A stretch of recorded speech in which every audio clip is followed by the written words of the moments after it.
Oi, gente. Hoje eu estou aqui com a doutora Belinda Simões, médica hematologista e chefe do setor de transplante do HC de Ribeirão Preto, para falar sobre os efeitos colaterais tardios do transplante de medula óssea. Roda a vinheta aí.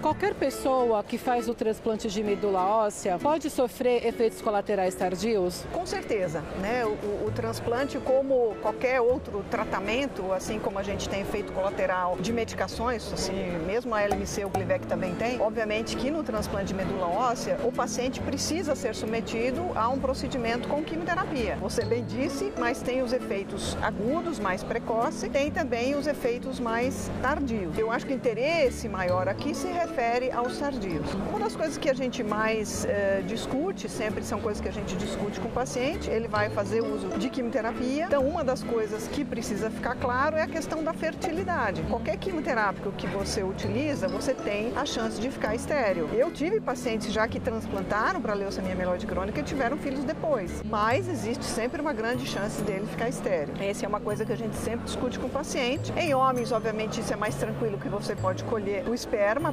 pré-transplante e depois ele pode fazer uma fertilização in vitro. As mulheres é um pouco mais difícil, você teria que colher óvulo, você teria que colher uma parte do ovário, então não é impossível, mas é um pouco mais complexo. Então esse é um efeito que sempre precisa ser discutido com o paciente.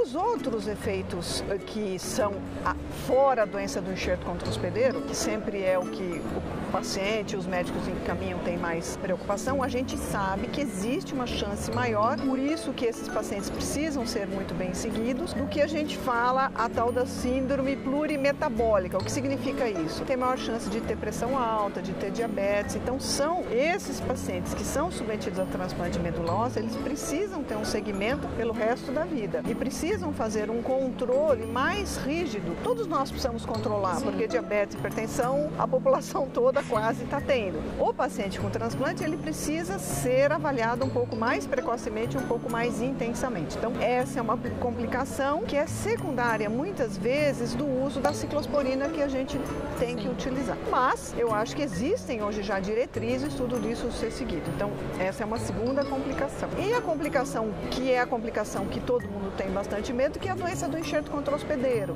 Hoje, é claro que a gente não é que a gente tem drogas diferentes, na verdade não tem, mas assim, a gente tem já um conhecimento maior dessa complicação.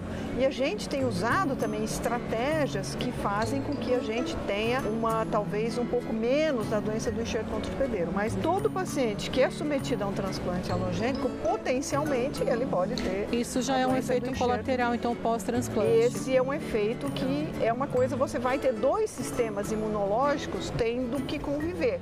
Sim. E eles podem conviver pacificamente ou podem ter essa reação que a gente fala de doença do enxerto contra o hospedeiro. Então, todo paciente que é submetido a um transplante, ele precisa estar ciente que isso pode acontecer. Pode não ter, e ele, depois de 6 meses, ficar sem medicação, mas ele pode ter. E qualquer tipo de transplante pode causar esse efeito colateral? Isso, como na verdade, é uma briga entre dois sistemas imunológicos, a doença do enxerto, ela é característica do transplante alogênico, quando você tem um doador que é o seu irmão ou um doador do banco de medula óssea. A questão da esterilidade, a questão da hipertensão, do diabetes, ela, na verdade, tem a ver muito com o quimioterápico e com tudo isso. Então, isso pode acontecer em qualquer tipo de transplante. E quanto tempo depois, pós-transplante, doutora, tem assim um período depois que o paciente começa a sentir esses efeitos, de fato? Essas alterações, não tem um dia, se eles vão com 3 meses, com 5 meses. Essas avaliações são feitas já imediatamente depois do transplante. Esse controle da pressão, do diabetes, da doença do enxerto, ela começa a ser feita, esse controle, logo que o paciente,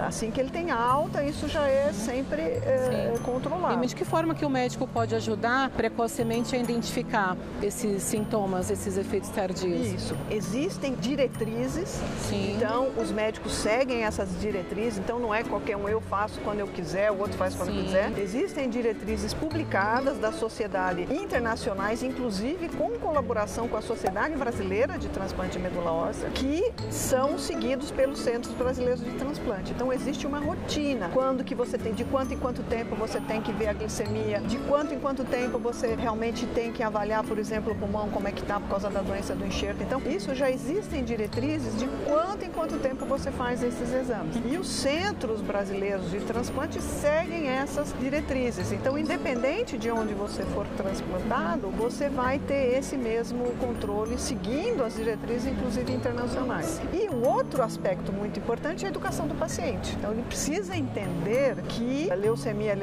não é gripe, tá? Mesmo quem toma Glivec sabe que precisa também de alguns cuidados e que ele precisa ficar atento com a dieta, com a pressão, que são esses cuidados, principalmente diabetes e hipertensão, que dependem muito do paciente, tá? Porque o médico, ele vai detectar, ele vai orientar, mas quem vai cuidar dele mesmo é o paciente.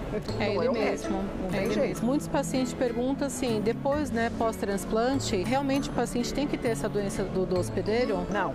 Não é todos? Não é todo mundo que tem. Ela também tem gradações. Então, por exemplo, ela pode ser uma doença do enxerto crônica, vamos dizer, localizada, ou pode ser disseminada. Então, às vezes, ele tem só um pouquinho o olho seco, por exemplo. Outros podem ter um problema pulmonar sério. Então, é muito variável. Relativo. Então, não é uma doença, você tem doença do enxerto, é desse jeito. Não, porque como ela também pode ser em qualquer órgão, por exemplo, pode ser na pele, pode ser no fígado, pode ser no pulmão, pode ser... Então, é muito diferente, é muito variável. Nem todos têm. E você ter uma doença disseminada, que é a doença tensa, grave, na verdade, você vai ter aí menos de 10% que vai ter isso. Não precisa ter a doença do enxerto para ficar curado. Doutora, a gente falou da questão do médico, né, que ele identifica, mas como que também o paciente, ele pode identificar esses efeitos também, né, colaterais que ele tem pós, mesmo sabendo que ele fez o transplante, mas assim, a longo prazo, de que forma que o paciente pode reportar esses efeitos para o médico dele? Normalmente, quando a gente faz a conversa antes do transplante, todas essas coisas são exaustivamente discutidas com o paciente, explicado para ele as complicações que podem acontecer. Essa é uma conversa muito longa pré-transplante, porque é importante que o paciente entenda. Né? Normalmente, ele já está ciente que pode ter um olho mais seco, que pode ter uma diarreia, que pode ter uma tosse seca que não para. Então, ele já é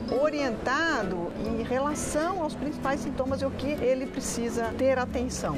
Isso, obviamente, é muito mais crítico nas fases iniciais pós-transplante, em que, adicionalmente, ele está totalmente imunossuprimido, então ele vai ter que tomar um cuidado importante em relação a infecções e isso ele vai ter que fazer, eu não posso prender ele em casa, então ele vai ter que entender que ele vai ter que fazer esses cuidados. Então, tudo isso é normalmente exaustivamente discutido com o paciente. Como exemplo, por exemplo, em Ribeirão Preto, a gente tem uma tabelinha que é a tabelinha do não que vai virando sim, tem até beijo na boca, tem tudo. De então, forma lúdica, ele recebe essa tabela onde está escrito tudo não no começo e os não vão virando sim. Do que pode e onde precisa tomar cuidado, etc.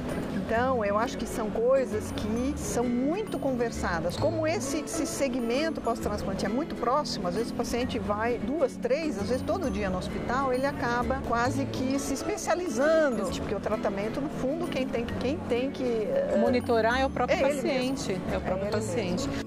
Doutora Belinda, foi muito esclarecedor. Eu acho que esse bate-papo é muito importante para o paciente, principalmente para quem vai entrar naquele processo do transplante, que não é fácil, né? Faz coleta de medula, vem o medo da pega de medula também. Então, são muitos processos, né? Muito obrigada mais uma vez. Eu que agradeço. Você que está assistindo a nossa TV Abrale, é importante que você curta esse vídeo. Se você tiver mais alguma dúvida, deixe todos os seus comentários, que você será respondido pela equipe do apoio de paciente da Abrale. Compartilhe com seus amigos. Se inscreva no canal da Abrale. Tchau, tchau.